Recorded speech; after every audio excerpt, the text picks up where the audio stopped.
So I'll hear people say, if you believe it, then you can achieve it. And the problem with that is they're leaving out the most important part of the equation.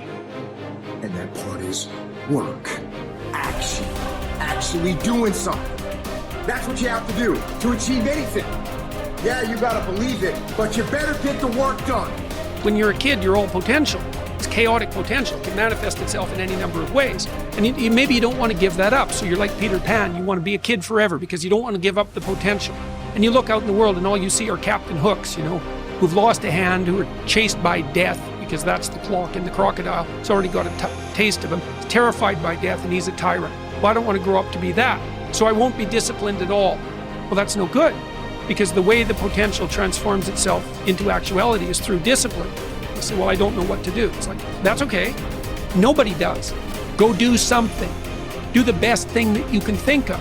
Put the best plan you have into practice. It's not going to be perfect and it will change along the way, but it will change partly because you become disciplined pursuing the path. And as you become disciplined, you become wiser. And as you become wiser, you become able to formulate better and better plans. What does it take to really make the changes starting tomorrow?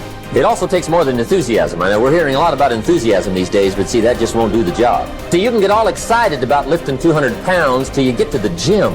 And then you need a new excitement. And the new excitement is called discipline. Major step to human progress. Discipline. If there's one thing to get excited over, that's it. Get excited over your ability to make yourself do the necessary things. It's a commitment. It's not a feeling. Commitments don't have nothing to do with your feelings. You do it because you're supposed to. It's a lifestyle. Instead of hitting that snooze button in the fucking morning and not making your bed and not cleaning your house, you don't hit the snooze button. You get up. You don't want to go run, you go run. You don't want to go swim, you go swim. You don't want to make your bed, you make your bed. You don't want to clean your house, you clean your house. You don't want to study, you fucking study. That's how you start to callous your mind. It's going to suck. It's not going to be fun. Do something that sucks every single day of your life. That's how you grow. You will never have a greater or lesser dominion than that over yourself. The height of a man's success is gauged by his self-mastery, the depth of his failure by his self-abandonment. And this law is the expression of eternal justice. He who cannot establish dominion over himself will have no dominion over others. I mean, imagine you only have $100,000 to go buy a house. And so you go look at this house and it's like, Jesus, this house, man, it's like it needs a lot of work. It's like, well, that's all you've got. Well, are you going to pretend that the house is okay the way it is? Or are you going to look for where it's rotten and where the plumbing doesn't work and where the stove doesn't work? You have to go and look and see where everything needs to be fixed. And that's like, that is harsh, man. And then in order to do that properly, someone has to have taught you, it's, look, you aren't your problems. Well, you are. You're most fundamentally that which, if it confronts its problems, can solve them. And that's the hero myth in a nutshell, by the way. The hero is the person who confronts horrible, chaotic potential and tames it and makes something of it, right? That's the fundamental human story. But the problem is that you have to face what you don't want to face in order to fix it.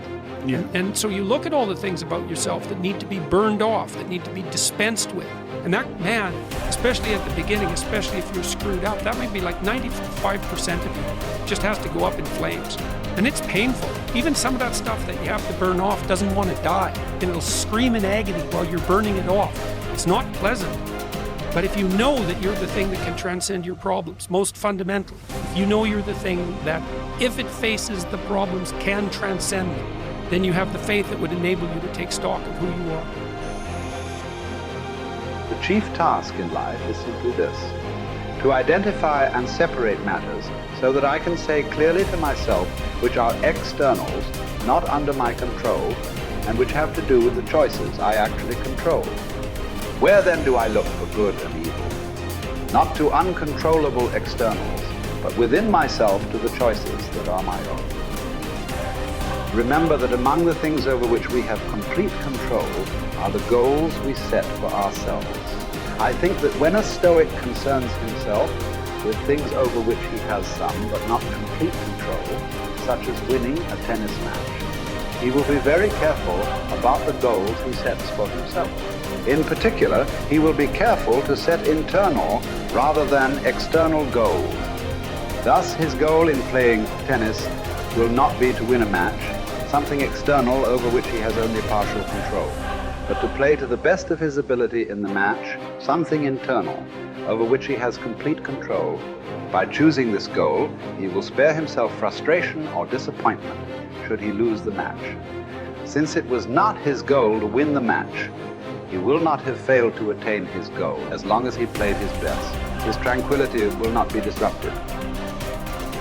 The disciplined mind conquers all obstacles and achieves greatness, for it remains steadfast in the pursuit of virtue, undeterred by distractions or temptations. Discipline is the bridge between dreams and reality, turning aspirations into accomplishment. It is the compass that guides us through the storms of life, keeping us on the path of righteousness. By mastering our desires and impulses, we harness the power to shape our destiny. Discipline is the foundation of character, the forge where resilience and strength are honed. It is through disciplined action that we transform ourselves, inch by inch, into the best version of who we can be. This is from 12 Rules for Life. Rule 4 is compare yourself to who you were yesterday, not to who someone else is today. Yes. Because you need to have a hierarchy of improvement. You need to be aiming for something, and that means you're going to be lesser than people who've already attained along that dimension. Yes. And that can give rise to envy. So the question is, who should you defeat in the final analysis? And the answer is you should defeat your former self. You should be constantly trying to do that. And you're the right control for yourself too, because you're the one who's had all your advantages and disadvantages. And so if you want to compete fairly with someone, then you should be competing with you. And it is the case, and this is what we were talking about too with regards to the self-improvement of the fighter, is, well, if you're improving yourself, then what you are doing is competing with your lesser self. And then you might also ask, well, what is that lesser self? And that lesser self would be resentful and bitter and aggressive and vengeance-seeking and all of those things that go along with having a negative moral character. And those are things that interfere with your ability to progress as you move forward through life. So it's very necessary to understand that this is why, I've been stressing this idea of personal responsibility. It's like, well, personal responsibility is to compete with yourself, is to be slightly better than yourself the next day. Yes. And it better in some way that you can actually manage, and that's humility. It's right, like, well, I'm a flawed person. I've got all my problems. Could I be as good as person X? It's like not the right question. The right question is, could you be slightly better tomorrow than your currently flawed self?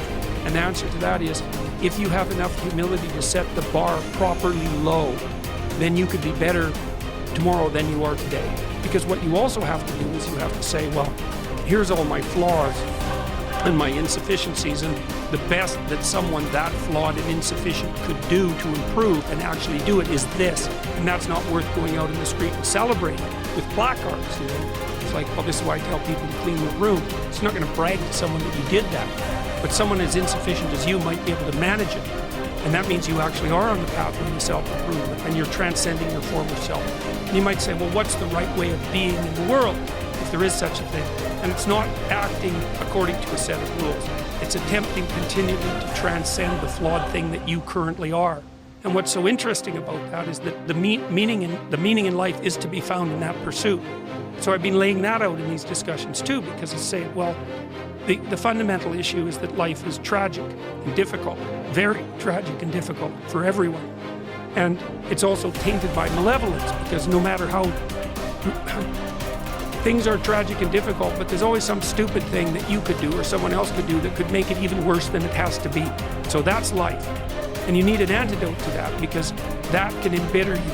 Constant contact with that. Just the tragedy, but the tragedy combined with betrayal and malevolence, that makes it even worse, especially if it's self-induced. Okay, so you need something to set against that so you don't get bitter and resentful.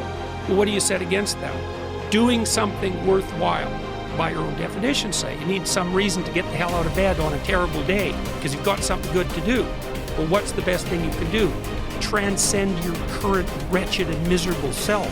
There's meaning to be found in that, and that's a meaning that's associated with responsibility. One of the things that I've been trying to lay out clearly is that life is hard. It's tainted by malevolence and betrayal. That can make you bitter.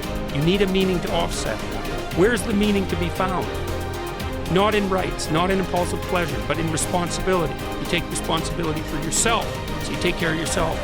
If you're good at it, you have some excess left over to take care of your damn family. If you're good at both of those, then you have some excess left over to take care of your community. Those are heavy burdens. You pick up the burdens, you find that's meaningful. The best way to pick up the burden is to continually improve yourself. And that's where the meaning is to be found. And so that meaning is in the continual self-transcendence. That's letting your old self die and the new self be reborn.